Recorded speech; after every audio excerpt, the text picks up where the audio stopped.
Hi YouTube, welcome to another edition of Horror Hands, and for this video I'm going to go through all the Blu-rays and DVDs that I picked up in the month of January. So just the one stack this month. Didn't get as much as what I usually get, but I did go pretty crazy in the Vinegar Syndrome sale at the beginning of the month, so whenever that package arrives that'll be a pretty cool unboxing. I did get some really good stuff this month, so we'll get straight into it. So from Shudder, I picked up Allegoria, which is one that looked really interesting. Actually, this cover I thought was pretty creepy looking, so I'm intrigued to check this one out. Not had a chance to watch it yet, but I am going to watch this one soon because yeah, it's one that I am wanting to watch and see if it's any good. So if you've seen Allegoria, let me know what you think. Let me know what to expect. But yeah, I just thought this one looked pretty intriguing, and I like the creepy cover. That one sort of piqued my interest. So yeah, Allegoria looks pretty cool. Okay, next up. So earlier in the month, I found a UK company called Crypt, who specialise in releasing just like burn on demand DVDs, so nothing special, just very standard DVDs, and releasing like 40s and 50s and 60s monster movies, so movies that are really my kind of thing. So yeah, I know sort of burn on demand DVDs aren't for everyone in this day and age, but they're really nice releases, and a lot of these are really obscure sort of monster movies. So I've got a few of them this month. You'll see a few in this video. The first of which is Attack of the Mushroom People, which is a Asian monster movie from the 60s.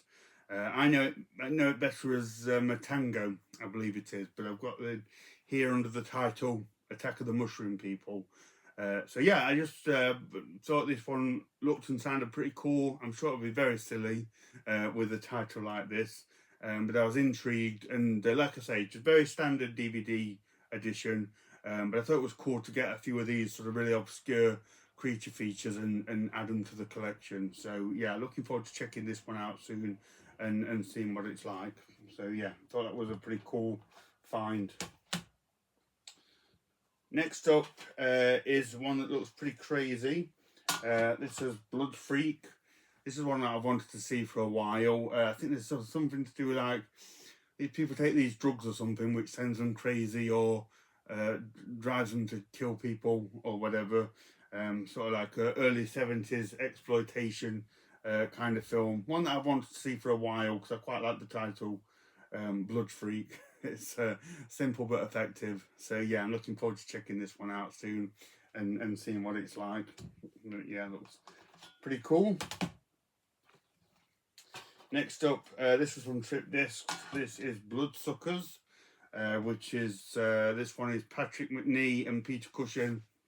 They go over to Greece to look for an associate of theirs who has ended up in like this devil worshipping cult. Not great, to be honest. It's a pretty dull one. Not a lot happens. There's some nice Greek scenery, but other than that, it's a bit of a bore fest. Not even Peter Cushing or Patrick Macnee can save this one, unfortunately. But it was an interesting watch because I'd actually never heard of this one. So something new with Peter Cushing in it for me to check out. But yeah, not one that I would recommend, unfortunately. Cool cover at least. So that's Bloodsuckers. Next up from Scream Factory, I picked up Cherry Falls, which is another one I've wanted to see for a while. This is from like 2000, so definitely like my kind of time period. And I was really interested in this one because it's got quite a cool premise in terms of like usually in horror films the more promiscuous people get killed off, whereas in Cherry Falls the killer is killing off people who are like still virgins. So bit of a twist on the usual horror trope there. So I really like that kind of plot. I was a little bit disappointed with this one because it's really kind of, it feels very watered down for a slasher film. There's hardly any blood or anything like that, and all the kills are kind of off screen and very suggestive. So yeah, I would have liked to have seen them go for it a bit more in terms of the kills. It seemed very held back with regards to that, and quite tame. But yeah, I liked it for the 2000s feel. Michael Bain was in this as well, who was awesome. So yeah, bit of a mix, bit of a disappointment, but glad to finally check this one out because I've wanted to see it for a long time. So that's Cherry Falls. Okay, so yeah, this is another one from Crypt Discs. Curse of the Swamp Creature. So I can't resist my Z-grade monster movies, and this is certainly one of those. Takes place in and around this swamp area where this mad scientist, he's trying to create this swamp creature. Don't really know why. I don't know why it benefits him at all to have this creature, but he's working on that pretty much for the entirety of the movie. And there's a subplot about some gangsters or something hanging around in the swamp. But you only really see the swamp creature monster in the last 2 minutes. And it was good to see him. He looked pretty cool. I'm sure by most people's standards he looked ridiculous, but I did like seeing him waddle around the swamp for 2 minutes. But yeah, it's not a great movie. It's pretty terrible. The acting's pretty atrocious, and the creature's pretty silly. It's prime candidate for Mystery Science Theatre material. Is this one, but yeah, I had fun watching it. So that's that one. Right, next up from Arrow, I picked up Donnie Darko, which I've not seen for a long time, and I know there's some really nice releases of this. There's a 4K release and whatnot. I just picked up the standard Blu-ray because I didn't actually like this film when I first watched it. I really couldn't get into it. But I'd like to give it another go, and I'd like to see if I enjoy it any more the second time. So yeah, I'll give this one a watch soon, and see if I enjoy it any more than I did the first time. And I know the first time I watched it, the film had just come out, so we're talking many years ago. So yeah, I'd like to check out Donnie Darko again and see if it appeals to me any more this time. So that's that one. Okay, next up, so this is an interesting pickup, I thought, and new candidate for the oldest film that I have in my collection, from 1910, which is just crazy, and this is Frankenstein. So this is the first ever adaptation of Mary Shelley's novel, like I say, from 1910. It's not very long. I think it's 12 minutes. It's a black and white, silent, short. I enjoyed watching it. It's hard to critique it. It's hard to put myself in the mind of someone from 1910 and think whether they would have liked this or not. There is a pretty cool transformation scene where the creature goes from like bare bones to the Frankenstein creature. That would have probably blown people away a bit in 1910. But yeah, more of just, I thought, a really interesting historical pickup more than anything else. The first ever adaptation of Frankenstein. So yeah, I'm happy to get this, and I enjoyed watching it. It was good for what it was. So that's that one. Right, next up from Severin, got the hefty box set from them, and this is the Euro Crypt of Christopher Lee Volume 2, to go with Volume 1, obviously. So this is 5 more of Christopher Lee's more obscure movies, European movies, and there's quite a few here of interest in this one. So there's you get Uncle Was a Vampire, The Secret of the Red Orchid, Dark Places, Dracula and Son, and Murder Story. And I think Uncle Was a Vampire, I think that's the one, he made that straight after Horror of Dracula. I think he even wore the same cape and things like that. And then Dracula and Son is the last time he ever played Dracula, from about 1979. So a couple of interesting Dracula related movies there, and Dark Places is one that I've wanted to see for quite a while. So yeah, really nice box set from Severin again. There's unboxings of this on YouTube if you want to see it properly. I won't mess around with it now, but the lid comes off like that and you get the movies in there. But yeah, there's lots of people that show this off in detail. So yeah, really happy to get this in. Very happy that it came in such good condition, because the company that I bought it from, not a regular company of mine, they literally just put it in a box, zero packaging or protection or anything. So I'm very thankful to get this in such good condition. But yeah, really, let's say, really nice box set from Severin, and looking forward to dipping into this and checking out some of these movies. So that is the Euro Crypt of Christopher Lee, Volume 2. Okay, next up, got some more vintage horror from Crypt discs. This is the Ghost of Frankenstein, one of the Universal horror sequels from down the line. One that I've wanted to check out for a while, and I did enjoy this. Good sort of vintage horror, not as gothic as I was expecting with a title like Ghost of Frankenstein, but yeah, really cool. I enjoyed it. I had fun watching this. Yeah, if you want just a little fun black and white film for a Sunday afternoon, Ghost of Frankenstein is certainly a good recommendation. So nice to get that one. Next up, I picked up the 4K of Halloween Ends. With this one, I was one of the many people that was disappointed with Halloween Ends. I really didn't like it. Pained me a little bit to have to shell out for the 4K, but I've got the other two in the same format, so I wanted to just finish off the trilogy. And they do look pretty cool lined up on the shelf, to be honest. But yeah, not a film that I liked. I did review this a few videos back if you want to check that out. But yeah, nothing much else to say about the film at this stage. But yeah, Halloween Ends. Nice to finish off the trilogy at least. Okay, more vintage horror from Crypt discs with House of Frankenstein, which is one that I've wanted to see for a long time. This was a little bit like the Avengers of its day, where they threw in several of the Universal monsters in one film. Again, good, enjoyable vintage horror film. I would have liked the monsters to have been a bit more involved with each other in the film. They're very much kind of separated by its plot. But you have John Carradine as Dracula, Lon Chaney as the Wolfman, and Glenn Strange plays Frankenstein's monster in this one.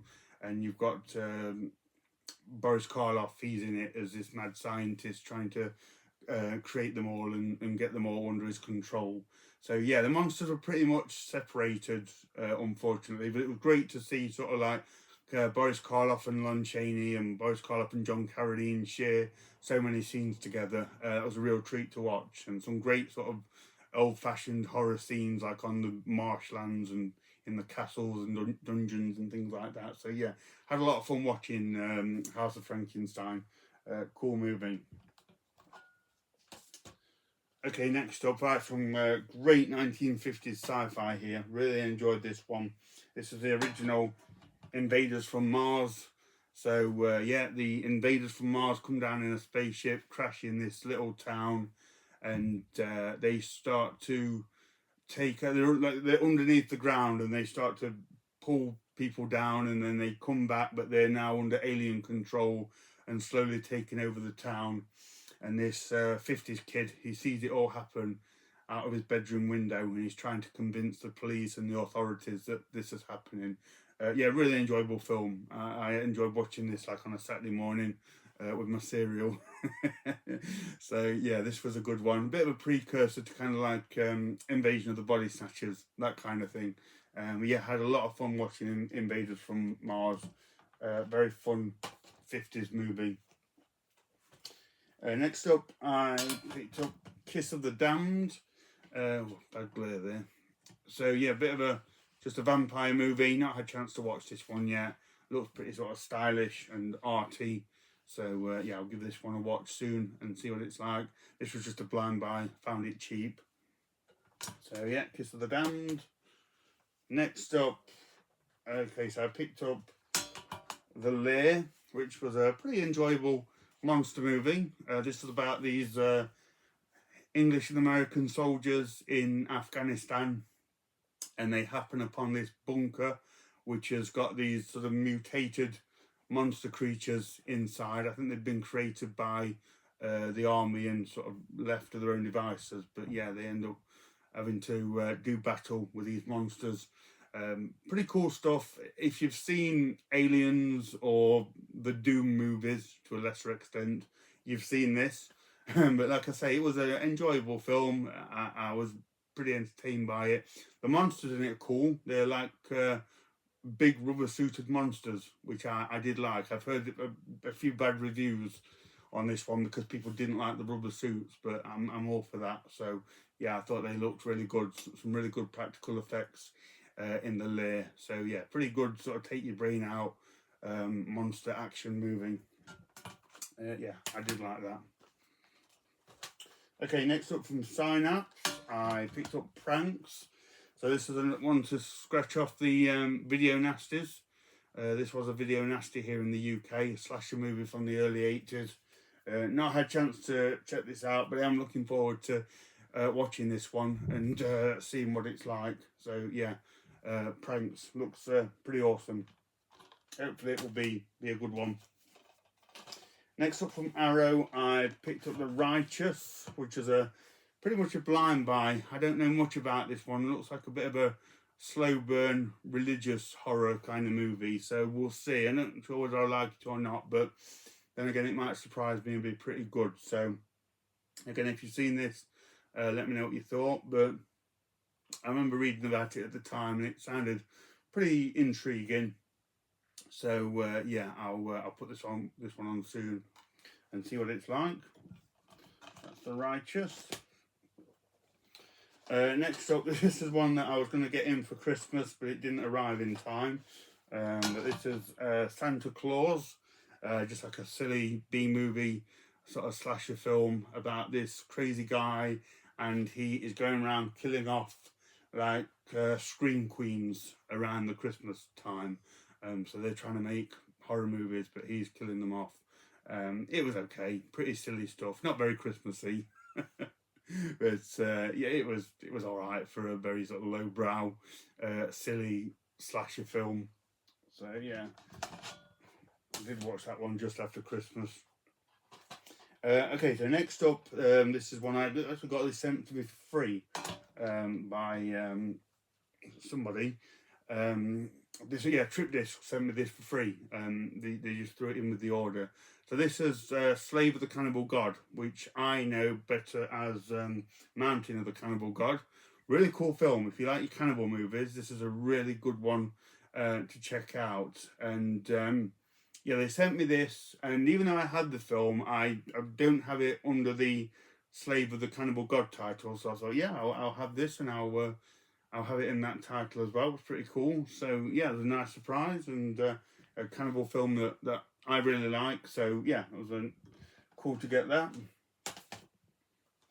Okay, next up from 88 Films, I did pick up the Sleepaway Camp sequels because I've never seen them.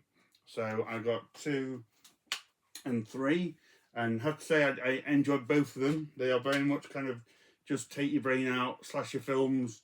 With this lady Angela, she's a camp counselor, but ends up killing off all the kids for any kind of transgression that they do, anything that she doesn't like about them.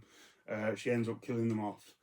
Pretty fun films, but quite good kills in this, I have to say, despite the films being quite silly and very just sort of yeah, quite silly really. The kills in it are pretty mean-spirited. I'll give it that. So yeah, I did enjoy these. I probably even enjoyed these more than the first Sleepaway Camp. I just thought these were a bit more fun to watch. So yeah, good to finally check out Sleepaway Camp 2 and 3. I did enjoy them for what they were. Next up, I picked up Smile, which is one I really enjoyed. I actually watched this with Steve from 80s Film Fan. We watched this as just sort of never seen it before, and we put it on and both really enjoyed it. I thought it was pretty creepy and had some cool moments in it. So yeah, I do kind of like the concept. Not the most original concept. It reminded me of things like The Grudge or The Ring, you know, where it's like a curse that passes on. It Follows, quite reminiscent to that. But yeah, I liked it. I had fun with it, and like I said, I just found it quite creepy. So yeah, good to add this one to the collection. Okay, next up from Trip Discs, I picked up Snow Beast, which is I do have this movie. I have it part of a compilation in something, but I just wanted to get it as a individual release. So I've got it on the shelf as its own movie. It's all right. I remember seeing this one on TV. I think it was in the middle of the day, which kind of tells you how tame this one is. But Bo Svensson having to deal with this Yeti-like creature at this ski resort. I don't think you see the creature much, but I like the scenery and the snowy setting. So yeah, Snow Beast, it's a pretty fun film. It was all right. And then next up from Crypt Discs, I picked up Snow Creature from the 50s. So these scientists go on this expedition in sort of, I think it's the Himalayas or something like that, and there's a snow creature monster on the loose attacking them and things like that. It was okay, it was pretty cool. The snow creature doesn't look great. But yeah, not the best looking film. It's from the 50s, but it looks like it's from like the 20s. It's so sort of sketchy black and white. But yeah, it was alright. It was entertaining enough as a little creature feature. Next up, this one looks pretty interesting. I've never seen this before. This is Tenderness of the Wolves from Arrow Video, which I think this might be a German film about a real life serial killer. So yeah, not seen it before. I've read some interesting things. I think it's quite an uncomfortable watch in places, but I'm interested in this one and just seeing what story it tells and what this serial killer got up to. So yeah, I will give this one a watch soon and see what it's like. But yeah, creepy looking guy in this one. So yeah, Tenderness of the Wolves. Let me know if you've seen that one.